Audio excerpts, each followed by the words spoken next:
Hello, everyone. It's the beginning of another week on Your View. Welcome to the show. I am Mariah Afolabi Brand, as always. I have the ladies with me. Hello. Excellent. How you guys doing? Very good. Nima, how was your week? Oh, Nima. Okay. I'm not used to seeing you here, but it's all good. We bullied her into that space. How you doing, Nima? So we're starting with you. No, we did not bully her. Nima refuses to be bullied. Nima volunteered. Thank you. How are you doing? How was your weekend? Because my leg not touched ground. It was a nice weekend for me. We named our son yesterday. And anytime with family is good time. I really enjoyed myself. And I love you all, my siblings, and so amazing. Thank you so much for those of my neighbors who came to join us in the celebration. Fantastic. Nice. But then today is the symposium. And I look forward to it every year. But this year, the speakers. Don't teach me nonsense. Teacher. Chimamanda, Professor Akinye Bode, one guy from the UK, I think Akala, was his name, then one from Uganda. Great speakers. I'm looking forward to learning. We started from Professor, the late Professor... No, before Lumumba was the woman. Yeah. That was my first symposium. I went on with my mind enlarged 4 years ago. And I've not lost the knowledge I learned. Wow. So every year I look forward to the symposium. Fantastic. That's how celebration starts. Very intellectual. How are you doing?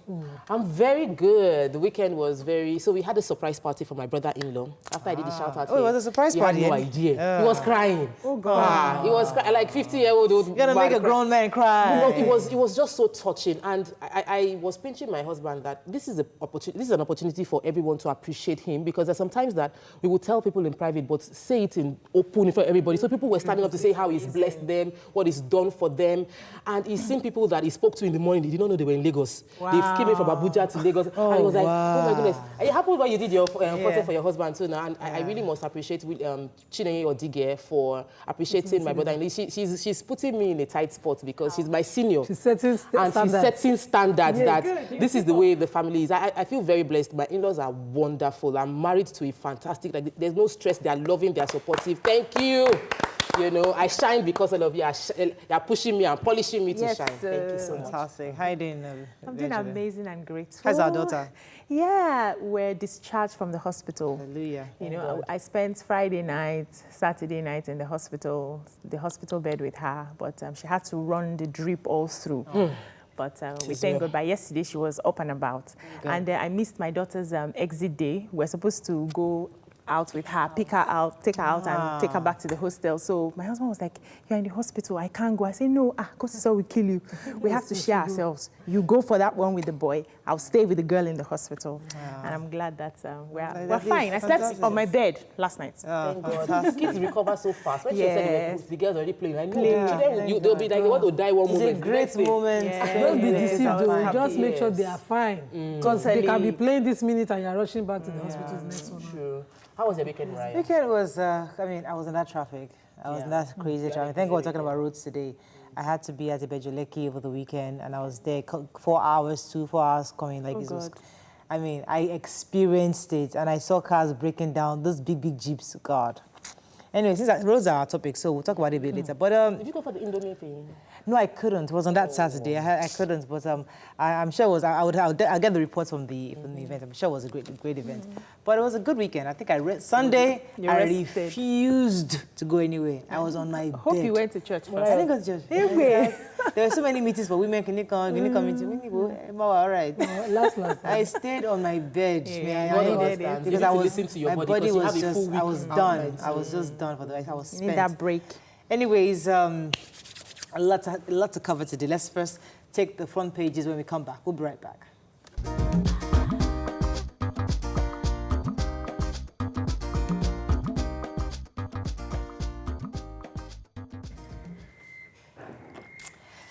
Right, let's start with The Nation. Obaseki behind siege to my home, says Oshomole. Picture here of the First Lady back from her trip. Work begins on Lagos Road. Sanwo-Olu declares emergency. FG, no new roads for now. Fayemi, NFI, you cannot dictate to governors. Prepare for strike, NLC tells workers. And Eagle Star Aribo gets plaudits. Okay, let's start with Governor Fayemi. the Obaseki. Are you interested in Obaseki and Shema? This particular one, I think we have to start to show interest. But I have been trying not to look at the back and forth is that, you know, thugs were hired by the governor to attack the national chairman, and, you know, they took siege of his house while he was at a party. And concerns are that if he had come home unexpectedly, he would have run into those thugs and they would have attacked him. But the governor has replied that no, there was no such attack around his house.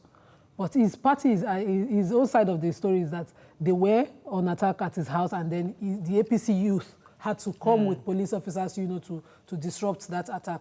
I think whoever is in authority should look into it. If there are thugs attacking on whoever's instruction, it should be caught immediately before they drag everybody into it. Let's take Governor Fayemi's story. He's also the chairman of the Governors Forum, and he's saying that NFIU cannot dictate to them the issues on the fact that local government should have that independence. And according to him, according to the Constitution, it's not a third tier of government. But I grew up knowing that the local government was third tier. But I taught in school that there was 3 tiers of That's what they taught me. But what Fayemi is saying that according to the 99 Constitution, it's not a third tier of government, and that only recognized the federal and the state. And if NFIU can't dictate, NFIU should go and meet the Constitution go for a constitutional review. And for the constitutional review to work, you need to have 2/3 of the 36 states houses of assembly to agree. So it's not even, it's all the house of assemblies must agree on this, 2/3 of them. So why did I would like to check the amendment. You know, we had an amendment. That, the 1999 amendment. Yes, we had an amendment in the 8th Assembly. Yes. So I will check that amendment and see what exactly. So is the NFIU oblivious of this? I am even wondering, why did they have to set up a local government if it was not backed up by the Constitution?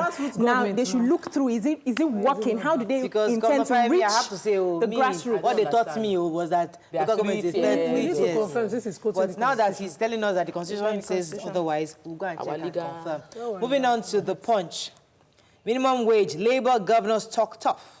Fresh crisis over negotiation. Picture here, flooded parts of Obasaid, Elegushi Road, Lekki, so many other places within Lagos State. Robbers behead policeman guard in fuel station attack. 3 killed as SARS cultists raid Lagos community. Sanwo-Olu declares emergency on roads, engages Berger and high tech. Downpour, gasman drowns. Lekki, Ikorodu residents, landlords flee. I went back to the UK on doctor's advice, Aisha Buhari. Nigerian education horrifying. Country in serious trouble, says Wole Soyinka. Right. The human interest? Yes, go ahead. Yes, so gunmen attacked, that's armed robbers attacked the NNPC mega station in Ilori Saturday night while the workers had gone home. So they attacked the place, they beheaded the police official who was attached, and one of the security guards beheaded them. But then the police has confirmed the story. Investigations are ongoing as to what happened. The other story? Yes, the SARS and 3 people killed in Akpongo area. So according to the story, a member of the NURT had led SARS operatives and some court members to attack boys in that Akpongo area. These boys had, confronted him when he attacked some of their members, and one person was killed. So he wanted to, sort of intimidate them. In a hurry, they were trying to evade him. Some people were running. Some people jumped into the lagoon. And 3 people who stood and, along the bridge, the pillars of the bridge, were stabbed and shot, and they were dumped into the lagoon as well. The bodies were recovered with bullet wounds from the lagoon. I think the police should investigate beyond, because the police spokesperson has said there are no SARS operatives attached to the Bagada division where they were claimed to have brought SARS from. That SARS are with the Commissioner of Police Office, which I can confirm. So we need to confirm if the bullets used were SARS bullets. Exactly. The bodies, we need to do. Let's take one more story. Sanwo-Olu has declared a state of emergency. Who has that story? Hey, thank God. Everybody has this. Everybody has today. But let's just mention it in the papers. So the governor yesterday declared the state of emergency at the government house in Marina yesterday with contractors telling all of them to go back to site and ameliorate, reconstruct, do whatever. Palliative measures. Yes. 6 along with the PWD as well. Let's move on to Vanguard. Minimum wage. Governors dare Labour over strike. Says it will be exercised in futility. How police averted bloody traffic robbery operation in Lagos. Arrest gang leader. Presidency APC battle PDP over ineffective opposition. Governors stealing public funds need a deliverance, says Nasarawa governor. And passenger dies at Lagos airport after receiving news of his wife's death. Let's talk about minimum wage for a second. Yeah, so the NLC has asked its members to be on standby. They are supposed to have a meeting for tomorrow that if the meeting does not work out, it's going to be a total strike. But the federal government is on the other, and the Nigerian Governors Forum on the other hand is saying that the strike will not make any sense because they actually do not have the monies to pay this minimum wage. If they would just let them to handle the grade 1 to 6, that the other consequential adjustments, it's not convenient for the government. And according to Tribune, the government is also considering a possible 5% increase to meet labor halfway. Hopefully, so that might move to 15%. That's what they want the to meeting tomorrow. And hopefully we'll see that. But the truth is that this thing is taking longer than expected, and Nigerians are really waiting. But sometimes it makes you wonder, what exactly is labor's interest? Because really and truly, 1 to 6 are the real people that really need this review. So what exactly was the government doing? Why did they not? In the upper kid. Why did the government not tie this completely before signing it? So lots of questions to be asked. Okay, let's move on to Nasara. So Mena's son has been handed over to the police for arraignment as well, for being in possession of firearms. You know, we took the story the other time. Let's follow. Nasarawa State Governor Abdullahi Sule was speaking at Jamatu Isulat Bida, some Jibwis Society, the Muslim event, this Quranic recitation ceremony, and he was speaking that when he became a governor, he realized that there was enough protection financially for every governor that it is any governor that is found stealing public funds, even after what they get statutorily, needs deliverance, saying that there's no, the governors are well taken care of, and it is diabolic for any governor to steal from the state, considering what is on ground. He also mentioned that we don't need a lot of wealthy people to get into politics. We need scholars, learned people to get into politics. Don't leave it for only people that you think have money. So I've been noticing in the last few weeks, we've been getting all this kind of conversations on reducing the number of senators, scrapping it, getting the right people into office. There's something, like a movement. We need to There's a shift going on mentally. So we'll see, hopefully that will birth something more productive for us. Okay, let's move on to the Nigerian Tribune. I think we've taken most of the stories. Let me just take, our president's wife is back. Why I stayed back in London, Aisha Buhari. Let's find another story. We've not taken. Passenger dies at Lagos airport after receiving news of his wife's death. Okay. And banking sector assets grew to 38.7 trillion naira, says report. Our president's wife. Our president's wife is back. Welcome back. So, and from the UK, and there are two sides to the story. The first thing I heard when she came back was that she wanted to spend time with the family, and she hasn't been able to do that in the first 4 years of government, and so she did it, and she's now back. Another side of the story was based on medical advice, that she takes a break. But our president's wife... from the grapevine, however, said... This grapevine, no, this is not what the paper said. Grapevine said that when Madam heard that Oga was about to get married, sharp, she packed her bag. She packed her bag. You must not carry me from where you move my load. So sharp, Madam came back. Also in the story, she's back. She said she could not respond to the press on those issues that you just said from the allegations. And that only the parties involved. They should go and ask the president. So the president come and tell her what happened. But and the lady has denied. We are still interested. Where did this fake news start from? That's why NBC wants to regulate this matter. You can't be just throwing out news. Nigerians are all about. Because they heard that, according to what this one was covered in the papers, many people came to mosque on Friday, hoping they will see the new bride. Are you kidding? When the mosque was... Unfortunately, that's the first lie about it. So nikas are not necessarily done in the mosque. So that was people started it because people did white wedding in the church. Okay. Nikas can be done within 4 families. You can do it in the village. Moving on to the Daily Sun. Which story? Yes, the passenger who slumped. Oh, yeah, just a very short story. He was about checking in, about to travel to France. Then while they were doing the duties and processes, he received the news that his wife died. And so he just slumped and died as well. He's been taken to the mortuary. Yes, it's confirmed. Daily Sun, prepare for total strike, NLC tells Nigerians. There's an interview here. I almost took airpiece to another country, says Chairman Onyema. Please, let's continue to celebrate Mr. Onyema. We're going to read the stories, talked about it. I mean, this is a story that I'm going to continue to talk about for a while because when Nigerians do good things, we must celebrate them. So there's an interview there on Chairman Onyema of Air Peace. Presidency, PDP fight over fake news. 4 Delhi cultists on Lagos wanted list arrested in Ogun. And IBP says fresh plot to sack Oshomole. All right, let's move on very quickly now to The Guardian. PDP APC in fresh fights ahead of its Supreme Court's ruling. And why I was here for 2 months, says Buhari's wife, that's Aisha Buhari. And finally, this day, governors to demand states' share of federation accounts in dollars. I didn't read that one.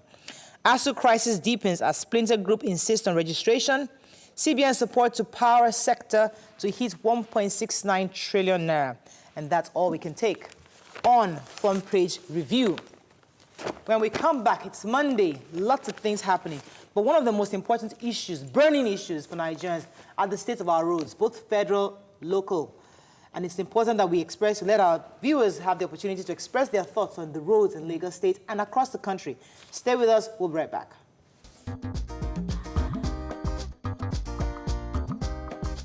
Stay tuned. Your View will be right back.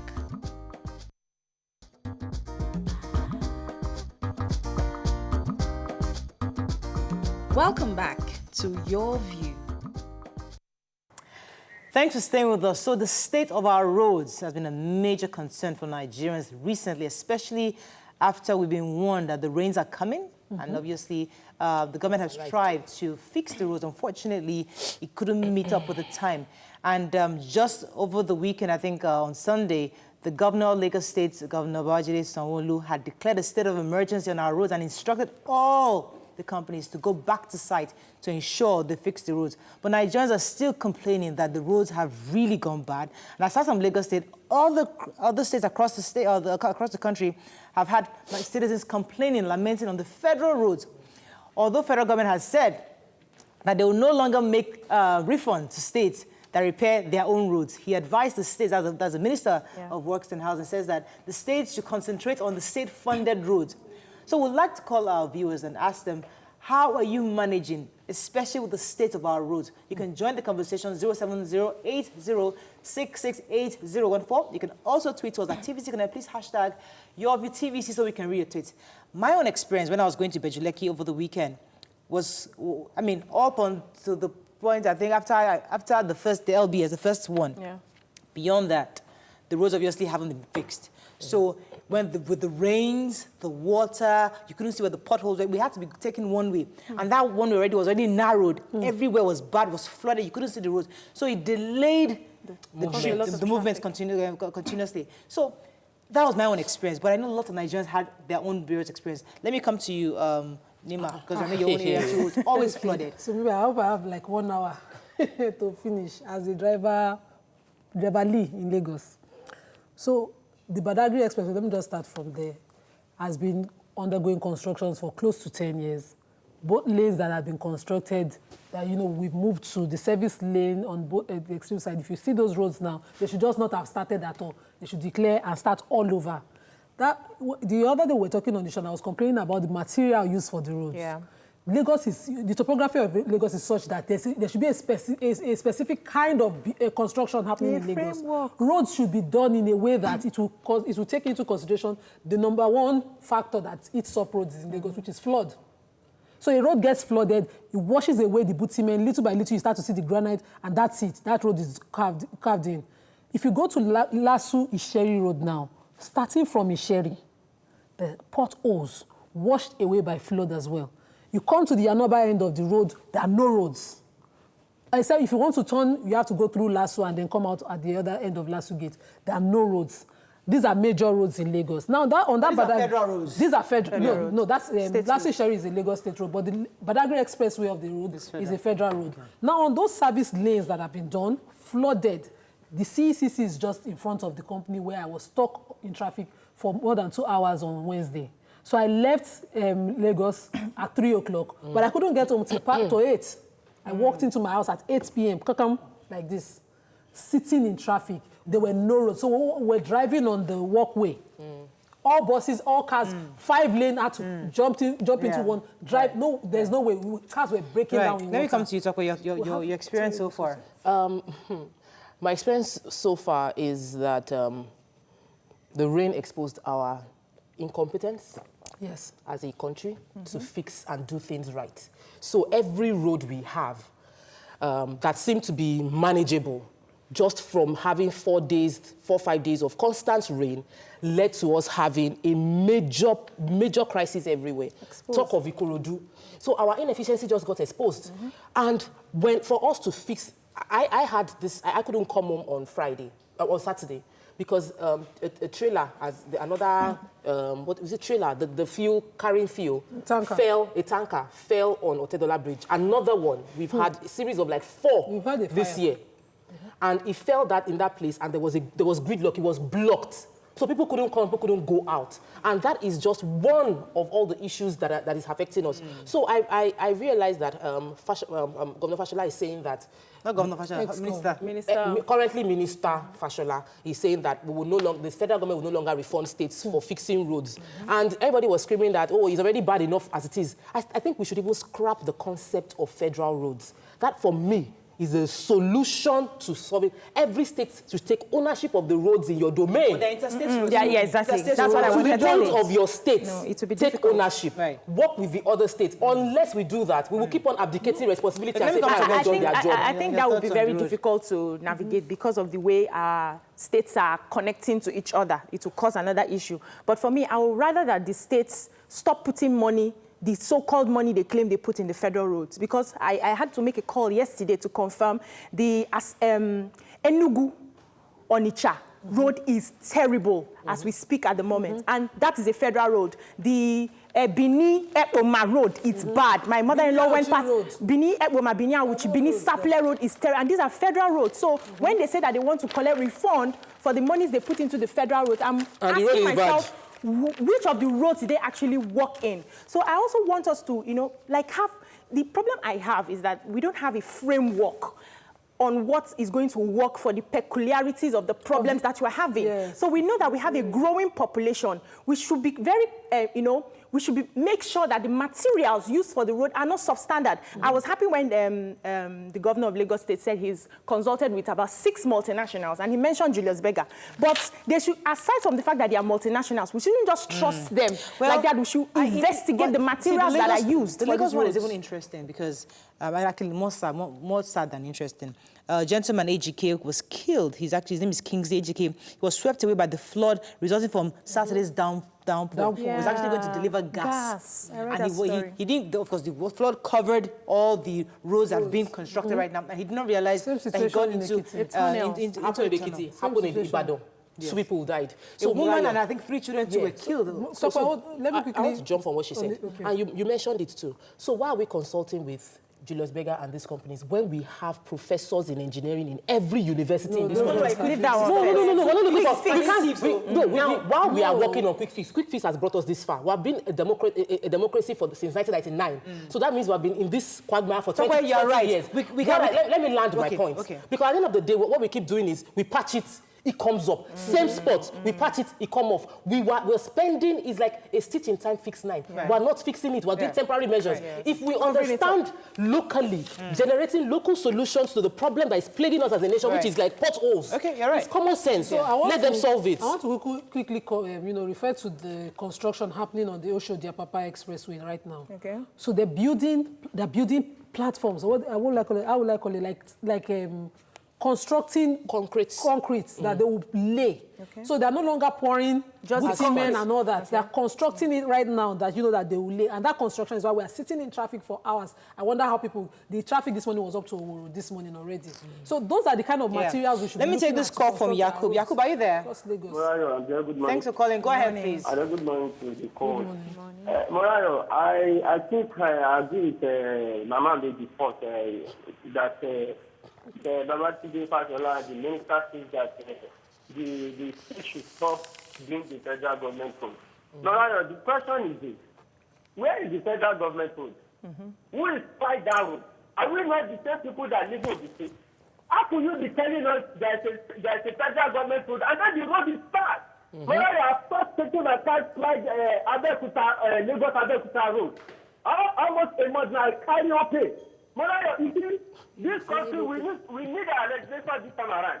to be able to amend our constitution, they should be able to stop all these federal issue, federal that. Because nobody comes from Abuja telling us that want to fly Lagos to that they want to fly the Ogun State road, and they're coming down that particular road. And then another person quickly, where is it? Yeah, because I think I've not. NURTW, the people that will call us, they collected money from all these connected people. The question we need to ask ourselves is where this money is going to. They are collecting money for loans, they are collecting money for money, they are collecting for life. Morayo, all this money, where is it going to? Are they sharing the money? Are they have all the states? They have What's the money being used for? Where is this money going to? What's the money being Thank used you very for? much, Yakub, for your views. Yes, But Yakub and Tokwe did not take into consideration, like Obiajulu mentioned, the collaborative work between states. Yes. We knew we had our differences, which is why there are certain roads that are linking, major roads linking states and interstates.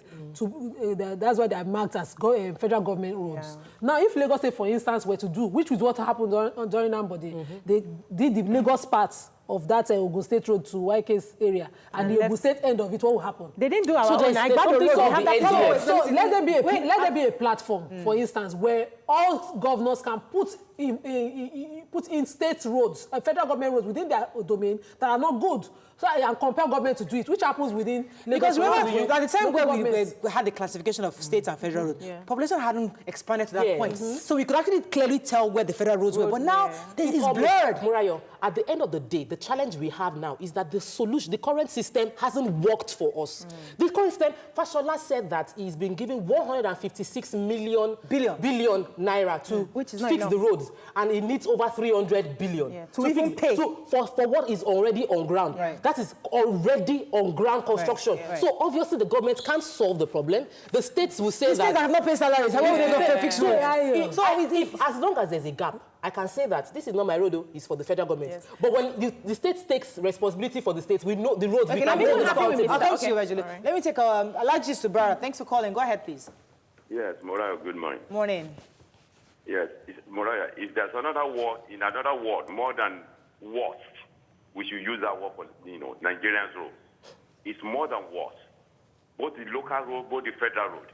The worst thing is that they make motor owners to spend more on their respective vehicles. Yes, so you see, linkage. You go to mechanics, you do everything, you spend more money on your vehicles. It's appalling. And what are the responsibilities of the government?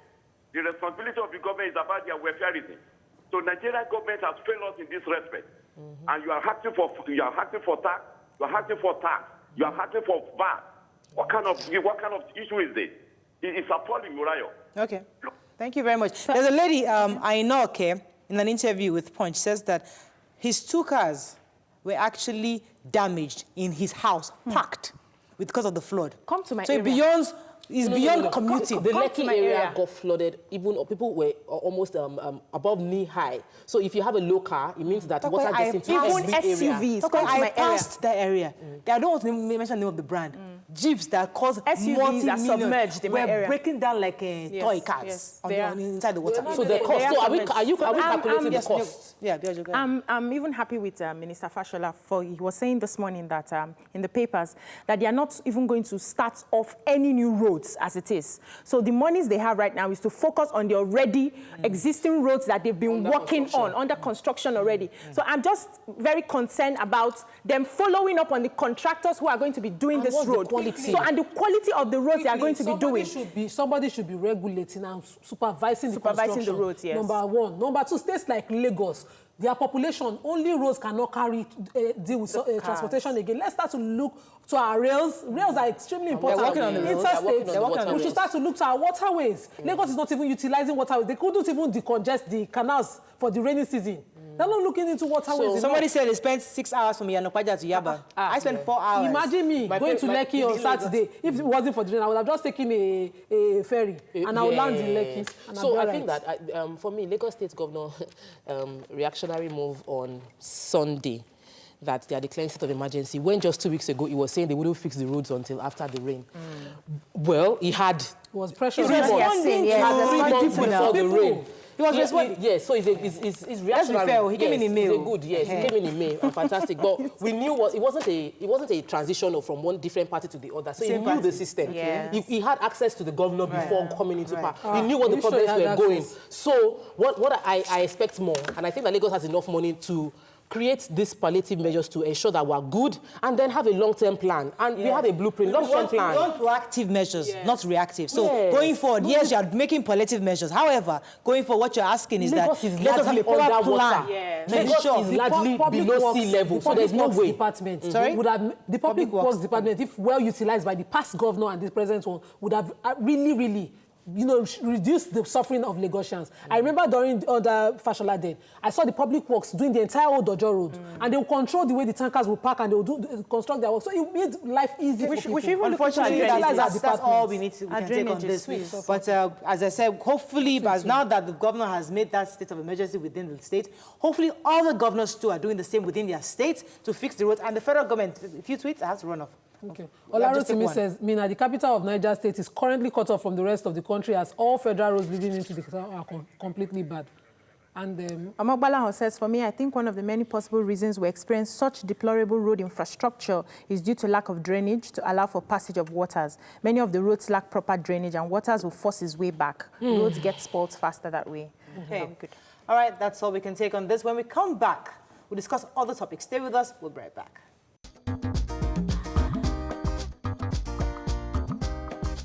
Stay tuned. Your View will be right back.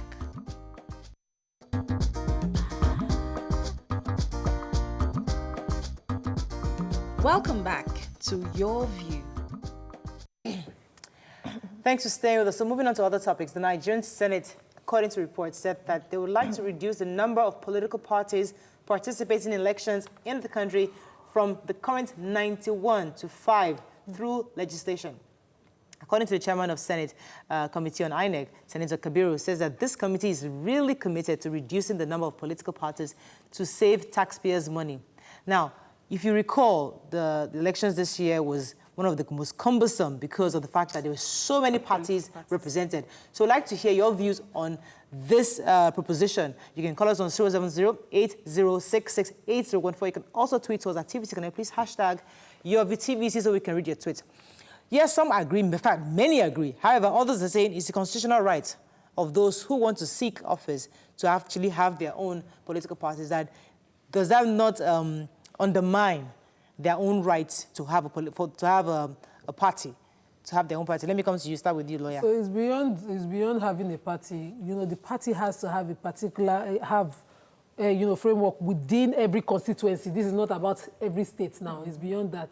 So if you don't have enough party members within every constituency, what's the point of, having a political party that can vie for the for the presidency, for instance, which means you don't have the people to do the groundwork for you. And that's the situation that we have in Nigeria. We have all sorts and all forms of parties that are just starting. I think it takes a minimum of 20 years for any party to have stronghold in every constituency. So the way they did it the last election, where everybody woke up one morning, one night, and everybody had a party. They're not clubs. They're not party. They're not youth clubs and places that people just hang out.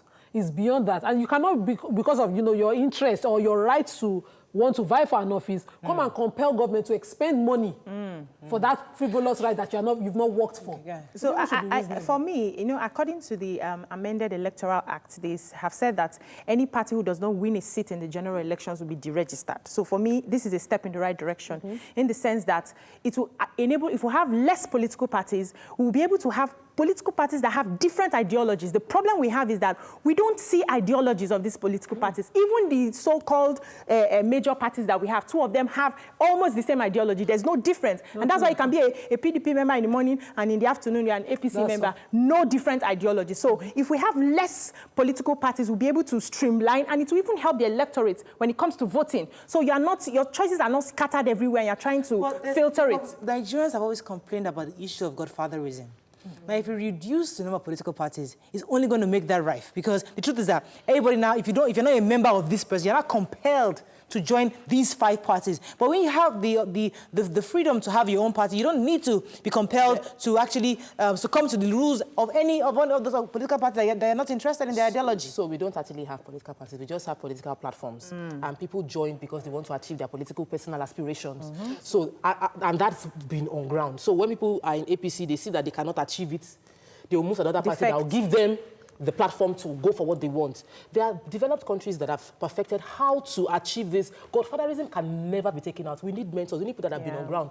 It's that we should not impose, Godfathers should not take advantage of their position as leaders and statesmen to impose and impoverish people. You can have a godfather that is guiding you right, that is giving you the right values, helping you to maintain your good integrity. Nobody will complain about that. The issue why we are victimizing or saying godfather, no to godfatherism is because we've seen godfathers that in our climb politically are asking for state funds to be credited into their account on a regular basis. That's what we are against.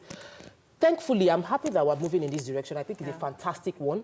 It would help us. There was a time in Nigeria that we had 2 parties, SDP and NRC. We had 2 candidates, we all went out, we voted, and it was a clear-cut election. Not the one that you will see somebody getting 11 million votes and one person is getting 100.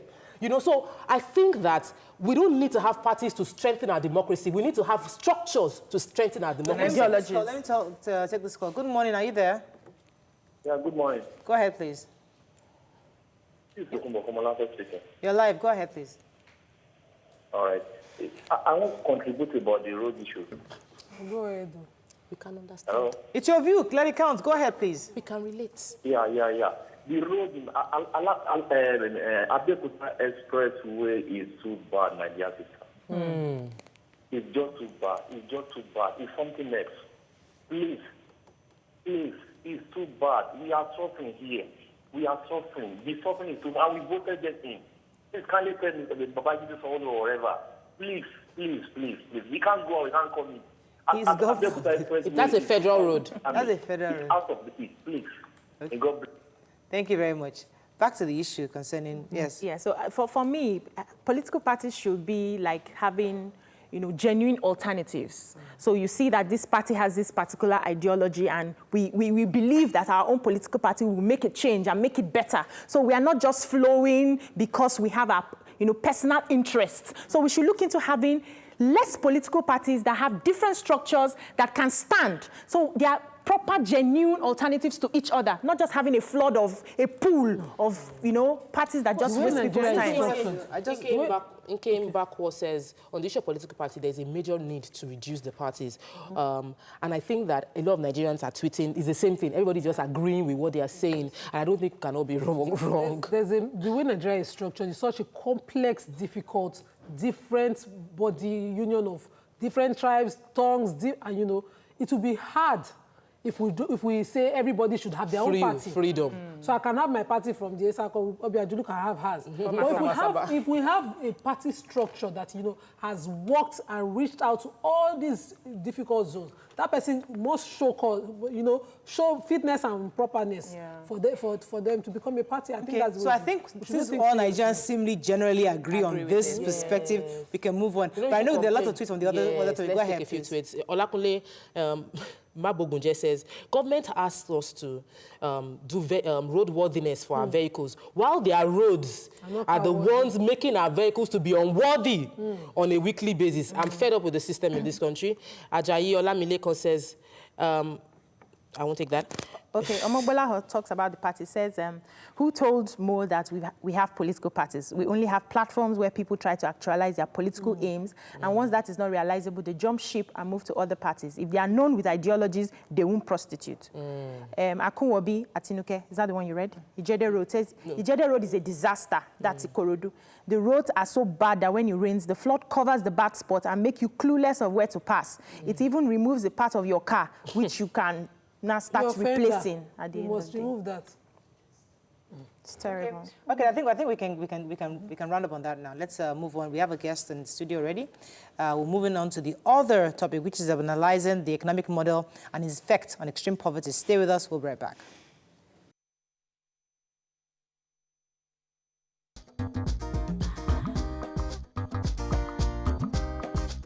Stay tuned. Your View will be right back.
Welcome back to Your View. Thanks for staying with us. So, why is Nigeria poor? Why is it so difficult for us to produce or to save the kind of money we need for proper development? We have with us a special guest who will be breaking it down. He's a survey analyst, helping us understand why Nigeria is poor. His name is Roman Osegale. Welcome to the show, sir. Thank you. I've watched a video of you recently on the TV station where you expressed your thoughts that we're not a producing state, that we're depleting our resources. And in the next few years or next decade or so, that we're likely to be, maybe, I don't want to use the bad words, that Nigeria is likely to be a very poor state because we're actually not producing anything at all. I'm going to take you, I'd like you to start from the beginning of this. Where did this theory come about and how did it come about? And what brought us to this point and how can we fix it? First of all, thank you for having me on the program. I'm just going to go direct to what you've asked. Earlier this year, was it late last year or earlier this year, Bill Gates said something that by 2040, Nigeria and the DRC will account for 40% of the total population living in extreme poverty by 2040, right? So that got me concerned, and I had to do the calculations, and I found out that he was right. Going by the World Poverty Clock, right, that calculates people falling into poverty in real time, I did the calculations, followed it, and then followed what the World Bank, the way the World Bank says we should create wealth. Now, what we're doing is the direct opposite of that. Now, if you look, right, between now and 2040, because everybody has been saying, oh, President Buhari created extreme poverty. The truth is this. Extreme poverty or poverty has been increasing in Nigeria since the 80s. And nobody has actually, focused on it because, why? I'll explain. 2.7%, we're growing at 2.7%. 2.7% of 75 million is a negligible figure. 2.7% of 100 million, negligible.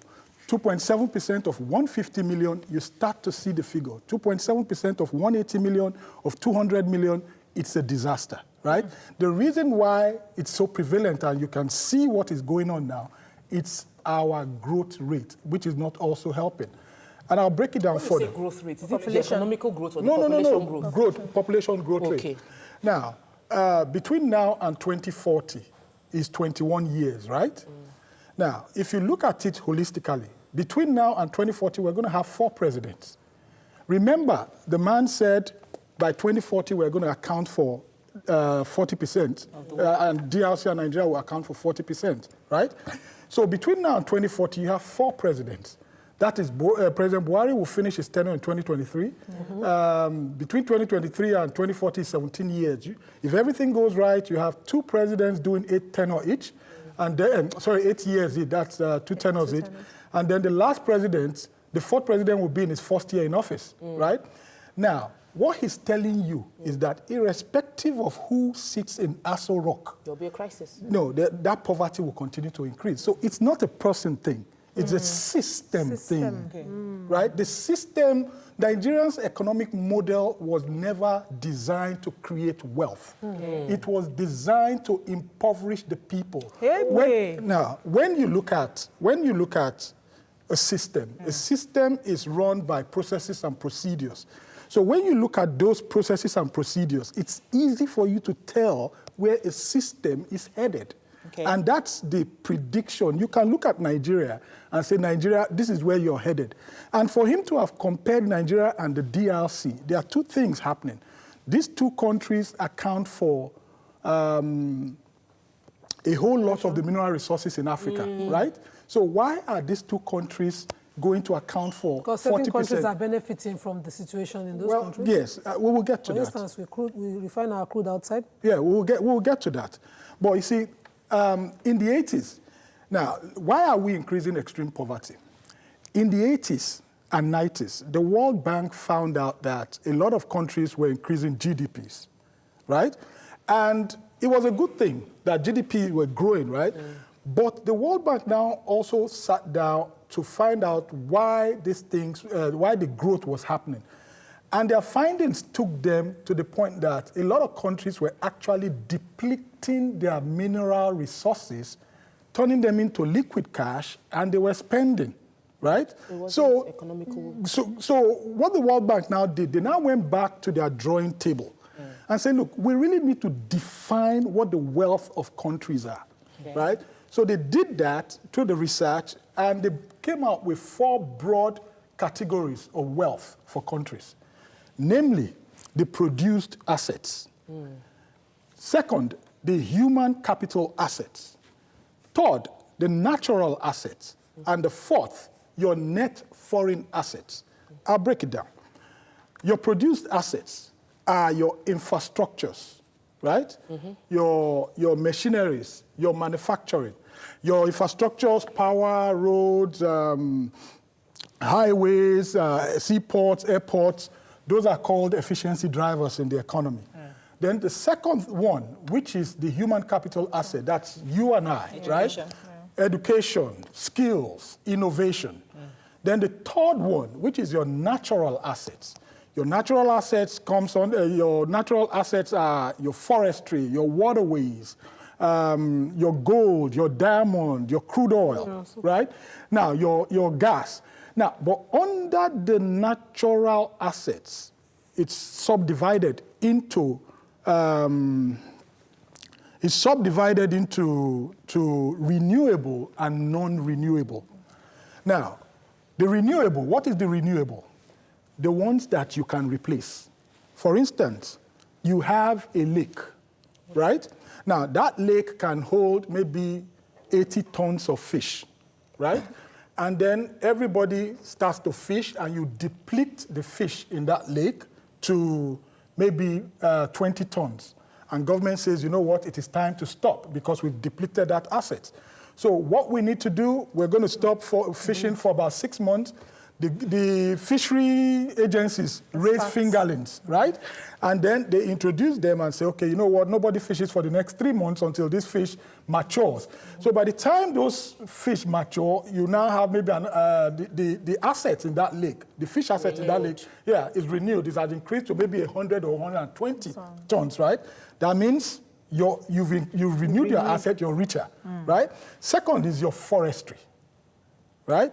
Now, you keep cutting down trees. Everybody goes into the forest here with cutlass and chainsaw, and they cut down trees and blah, blah, blah. We do not understand that those trees are assets. They are valued as assets of the country. They are valued like your crude oil. They are valued like your gold, right? Mr. Salami, Mr. This, Mr. That goes into the forest. They cut down trees and they sell, right? They are depleting the assets of the country. Now, the last one, which is your net foreign assets, is your foreign reserve, your sovereign wealth fund, your loans that you borrowed, right? Foreign loans. Then your foreign direct investments, right? Those 4 broad categories. Now, what the World Bank now said is for this produced asset, your human asset, your natural asset, your net foreign asset, you need to understand how to manage them. Okay. Right. This thing... So how do we bring that home now? Good. I'll tell you. See, this thing is like the ultimate chess game. You make a move here, you got to know where to put money to cover the liabilities. And for you to understand the concept of what I'm analyzing, you need to understand the concept of the income statement and balance sheet. Now, these assets make up your balance, they make up the balance sheet of the country. Right? Now, what is your income statement? Your income statement is basically your statement of revenue and expenditure. And then... I don't want you to talk over the heads of our viewers because it's important that we've understood those 4 categories that the World Bank used to determine those states that are poor. How does that apply to Nigeria? Yeah, let me tell you, I was going further to explain so that people will understand. See, the balance sheet is your statement of net worth, right? That statement of net worth, these 4 broad categories of assets is what makes up the balance sheet of every country. So what the World Bank now did was that they now went further to estimate the net worth of every country. Remember, your balance sheet, your asset equals your liabilities plus shareholders' equity, where your total net worth now equals your asset minus your liabilities, right? Remember. Our assets. Yeah, minus your liabilities. Now, what the World Bank now came up with was that for low-income countries, produced goods made up 14% of their total assets. Human capital made up 41%, natural capital 47%, net foreign assets minus 2%. Now, for lower middle-income countries, which Nigeria is a part of, the produced capital is 25%, human capital 51%, natural capital 27% of total wealth, and then net foreign asset minus 3%. But when I now broke down, I took Nigeria out to calculate that of Nigeria, what I got was this. Produced capital is 10.3%. Human capital, 55.9%. Natural capital, 34.65%. Net foreign assets, 0.91%, which is approximately 1%, right? Remember, your balance sheet is a statement of net worth, right? Now, this is your crude oil. Your crude oil makes up a part of 35%, right, of your total wealth. Now, you drill 2.2 million barrels a day, right? Now, let's perform an experiment. You drill 2.2 million barrels a day. Okay. Now, let's just say this is 2.2 million barrels a day, right? Remember, as you drill, you have depleted. Okay. Right? Yeah. Are you richer or you're poorer? Poorer. You're poorer. Good. Because you're depleting your asset. As of today, we have 37.07 billion of crude in our reserve. Okay. Right? Now, going by 2.2 million barrels a day, in the next 46, 47 years, we're going to run out of crude. So you're depleting your assets. Okay. Right? Now, as you now sell, I sell to Tokwe, right? You're the foreign buyer. Pay me for this oil. Okay. So you now pay me, right? You've paid me. Yeah. Now the question is, have I made money? Certainly. How? I did an exchange. Have I made money? You've made money because that's the money with you now. I don't think you've made money. Oh, you're going to spend that money, right? Good. Now, let me rephrase my question. So that, have I created wealth? No, you haven't. No, you have not created You just expended, you just lost your assets. Yes. Good. Now, okay. Now, I've not even made money. The only thing I did Was is exchange. Exchange, yeah. I turned my natural assets into liquid cash. current assets. Okay. Now, what you now do with this determines whether you get richer or you get Just poorer. pay National Assembly salary by them gypsies. Yeah, they explain. Do you understand? So this money now, according to what she's saying, that this money now, we've exchanged it. We've not even doubled it. You've not doubled it. Because this money, we're using it to pay recurrent capital. You've not created wealth. See, the way the balance sheet works is this. You go to the bank, maybe you borrow $1 billion or 1 billion naira, right? Now, when you borrow that 1 billion, it is recorded under your liabilities as 1 billion. You're owing. Yeah. But you also now have an asset of 1 billion because that money is in your account. Yes. It balances out, right? But what you now do with that 1 billion determines whether you get richer or But you is get that poorer. where the manufacturing comes in, where we need to produce factories? No, okay, good. We'll get to that. See, what the World Bank now came out with a formula to manage this. Okay, so the point is our president at this moment does not trust the World Bank or IMF. He's even said that we should not use their numbers. No. It is not about their numbers. Those numbers are spot on, and I will contest it. I have dedicated about almost 5 years of my life, right? From the very onset, when the World Poverty Clock was launched on January 2016, I started following it. And I sat down, I have decoded how it is calculated, how you use population growth to calculate it, everything. If you tell me if we make 3 billion today, I can tell you how many people it will move out of extreme poverty. And if you tell me we have a deficit of 2.8 billion, I will tell you how many people it will add to extreme poverty. Now, let's go back, right? So what you do with this money determines. Now, the formula the World Bank now brought out is called the adjusted net savings, ANS for short.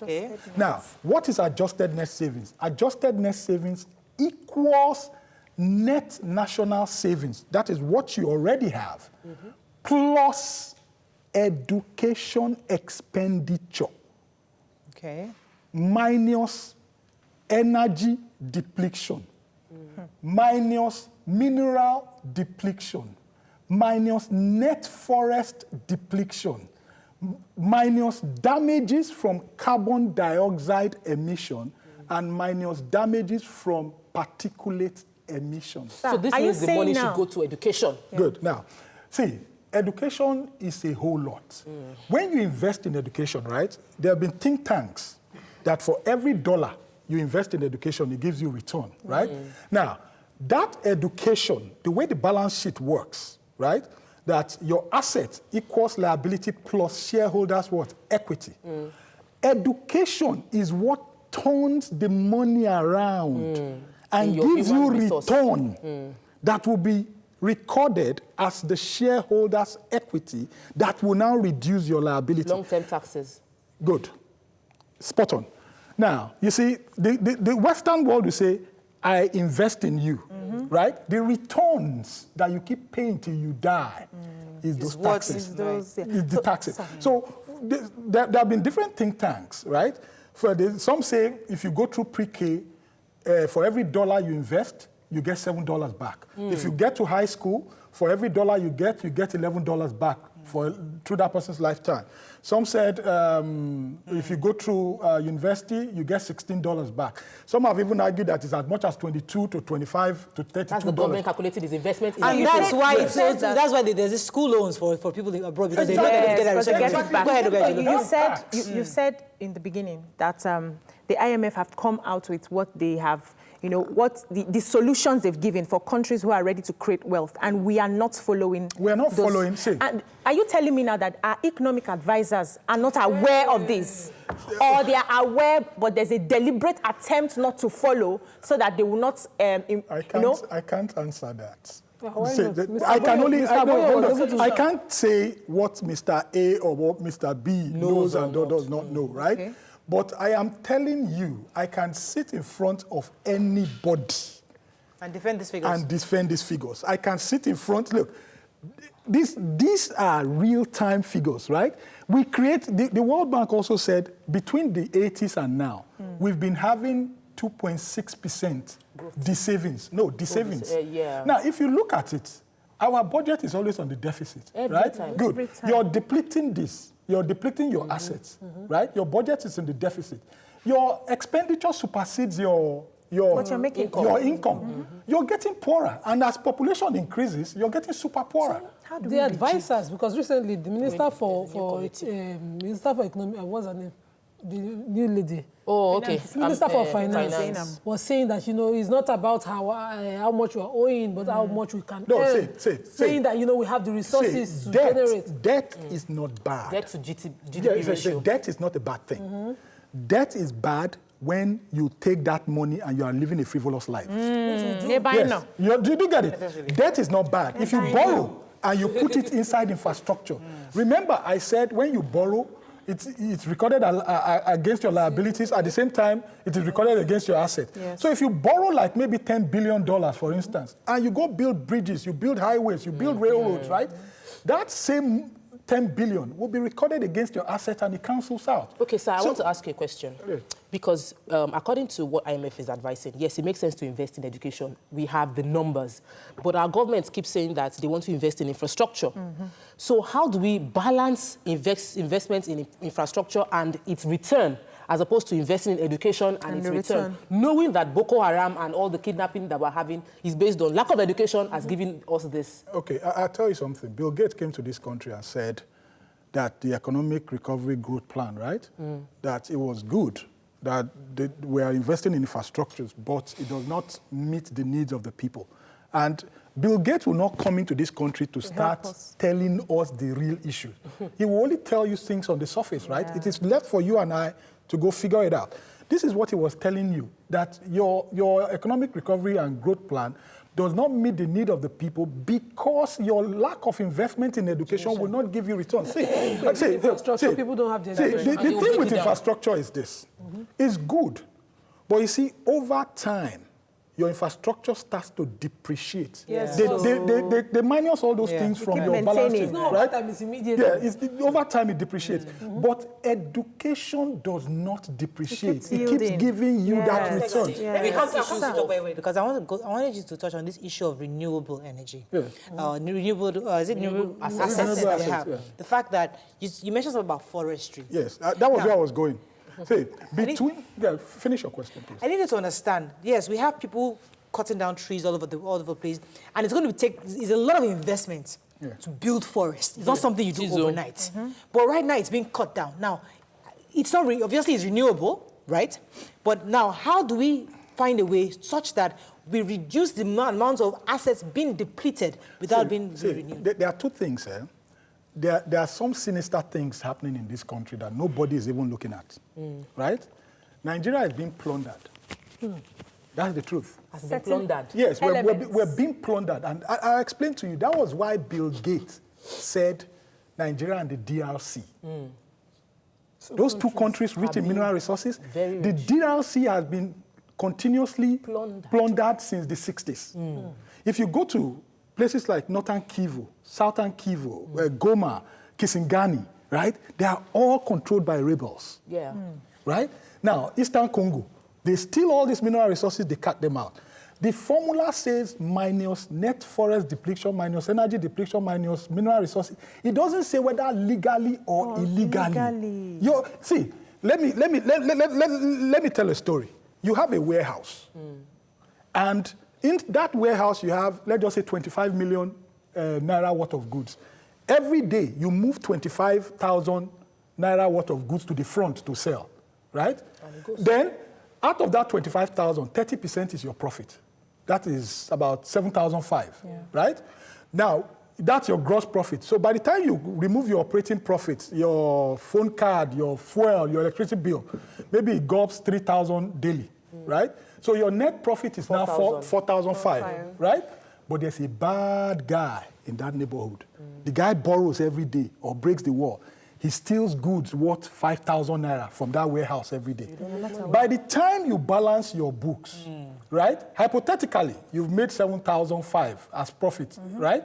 But practically, you would deduct what has been stolen. So at the end of the day, you are at minus 500 naira daily. So that's what is happening to Nigeria. You see why we don't trust the IMF? Because they are culpable in the crisis we have right now. And people are saying that the Western, they are a function of the Western world. They are an apparatus of the Western world. Hold on, I want to say something, right? And all the money stolen from Nigeria is taken into the Western world. Well, that's not... They are lodged in banks abroad. Let me say, look at our net forest. In 1990, 18.9%, approximately 19% of Nigeria's land area was covered by forest. As of 2016, it was 7.2%. So what's the return? So we've return? No. Return on that? See, we've depleted our forest, right, by almost over 100,000. Because there's a strong law in Nigeria against deforestation. But we're not implementing it But now. the people who are still deforesting Nigeria are trading with international communities. Yes, but you see, this is what Yorubas will call kokoro to njefo. RI follower, and they are we are our own worst enemies. You understand? I'm not saying that the government does not have problems, right? The international communities. But we all contribute to the death like in the case of Nigeria. Yeah, exactly. Now, let us look at the Northeast. This illegal logging, Rosewood, is going on in the Northeast. I don't know if you ever read the story, the report, the Rosewood racket. China's $1 billion illegal logging in Nigeria, right? Now, that's $1 billion. Go to Northwest, right? We have gold that has been stolen between 2 years, right? We only knew because bandits were now involved, right? Between 2015 and 2017, $9 billion worth of illegal gold were stolen in this country, right? That is 4.5 billion So what per should year. the government have done? Hold on. Down south, you have crude oil being stolen. In 2009, a report was released that between 2003 and 2008, right? Oil bunkering in this country, about $100 billion worth of oil was stolen. That's $20 billion annually, average. Now, in 2013, October 6th, The Guardian UK reported that, The Guardian UK reported that on average, $1 billion, 1 billion pounds, not dollars, worth of oil is being stolen from Nigeria and can let me finish this, and can only be comparable. The oil theft in Nigeria, they said, can only be comparable to international illicit drug trade. If you go around the Ondo axis, Edo axis, illegal loggings are going on. So when you put all that figure together, 20 billion in 20 billion in oil, another 1 billion up northeast. Good. Just rosewood alone. We've not talked about cherry. We've not talked about mahogany and other species. Then when you now look at the northeast, about between 25 to 30 billion dollars worth of natural resources is stolen. Unfortunately, we have just Lima, wait. We have it's 5 not minutes. A conspiracy. We have just 5 minutes left. Okay. It's important for us to bring this conversation home. Yes. You've obviously depressed us and Nigerians at large. We are very depressed right now. But the question now is, what can we do to fix this? How do we rejig the system? Good. There are 5 things we need to do. Okay, let's go to that. Now, to reverse extreme poverty, I've calculated everything. As I said earlier, it's like the ultimate chess game. If you remove money from here, as you're depleting this, you need to know where to put money. There are 5 things we need to do. 1, we need to, which the president is also doing now, that's produce assets, right? He's building roads. At least he's been investing in infrastructural development, which has also helped reduce the number of people that are being added to extreme poverty daily. Okay, because you understand? Working. Yes. Now, second, our human capital assets. Education in this country is at when you say abysmal level. You understand? The investment is so disheartening. Zero. Yeah. Now, you asked a question earlier, right? You see, education is what leads to research and development. Research and development is what leads to value added. I keep telling people, the money is not in the mineral resources. The money is in the value added. That's why we will produce 70% of all cocoa seeds worldwide. The cocoa industry is 100 billion. And we don't have any chocolate. The Netherlands that does not grow cocoa will now add value to it. Let me pause you for a quick second. I have a call waiting for you. Well, hello, good morning. Are you there from Asaba? Yes, I'm here. Go ahead, please. Good morning. Good morning. Yeah, first time caller. Welcome to the show. Yeah, thank you very much. It's a great program. I don't want to take much of your time. The guest you have is an erudite scholar. But the truth of the matter is, anything IMF, we seem to, more often than not, as a country, we tend to swallow it hook, line, and sinker. The point I want to make is, the template produced by IMF, is it that template that made the US, Canada, and other European countries to be rich? The truth of the matter is that there are political angles that we often don't look at. Thank you, Jude. More often than not, these countries, they try to suppress growth in other countries, especially poor countries, third world countries. And they use the elite of the third world countries to undermine their own countries. We have ministers, we have erudite scholars, but the truth of the matter is, why is it that things are not working?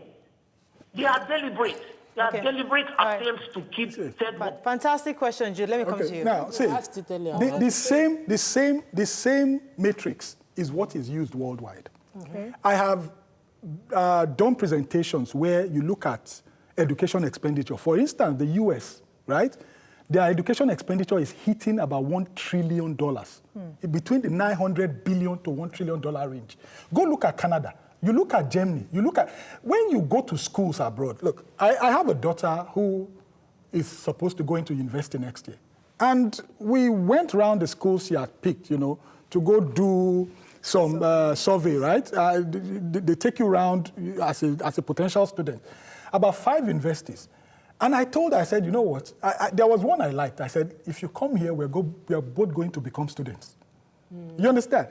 Just seeing the environment alone. Yes, was going to lure me back to go back to school. Do you understand what I'm saying? Education is what gives the return.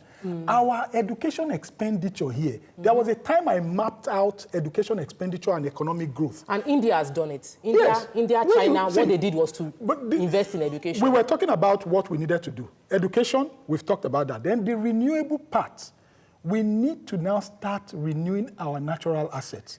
Trees. For instance, Pakistan planted 1 billion trees at the cost of 160 million.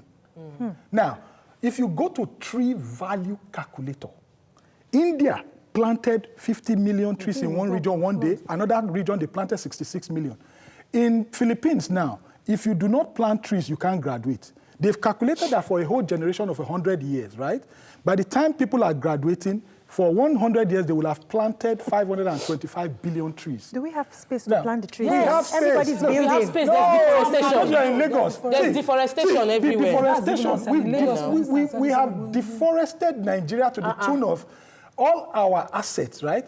Now, that 1 billion trees, when I calculated it, in 5 years, when you go to tree value calculator, you put in the species of the tree, and then the size of the tree, the height, the tree trunk, in 5 years could give you a return on investment of about $250 to $300 billion. And if you have that kind of asset, when it's recorded on your balance sheet, there's the way they calculate it, there are a lot of people that should move out. So education, forestry, infrastructure. What's the fourth one? The fourth one is we need to block all the loopholes, the leakages. Block the leakages. Right, if you see, the amount we lose in leakages in a year is about between 25 to 30 billion. Imagine them taking that out of the country's balance sheet in a year. We will always be in the negative. What's the fifth one? The fifth one is... to declare our own sovereignty. International communities. Yes, because the fifth one, which President Buhari is also doing, is shoring up the net foreign assets. He met it at 30, he's taking it to about 45, right? Yeah. So which is also helping the country. Unfortunately, we need to do more. To do is education. That one they are not done. The education one is what will give us returns. Yes, and we're not doing it. Until we do that, we're still in the thank you very much. It's important that we didn't want to talk over our viewers because it's important that they understand. And I hope that the summary of everything is that currently, the state of our economy, we're not producing. Currently, we're depleting our assets. And the only way we can reverse them... We operate an asset depletion economy. Yes. And as your asset depletes, your liabilities increase. And you're getting poorer. On that note, we can end the show. Have a fabulous... In fact, Oga, just depressing. But today's celebration. We're going to go and hear Chimamanda speak. I'm excited about that. See you there. See you tomorrow. Bye-bye.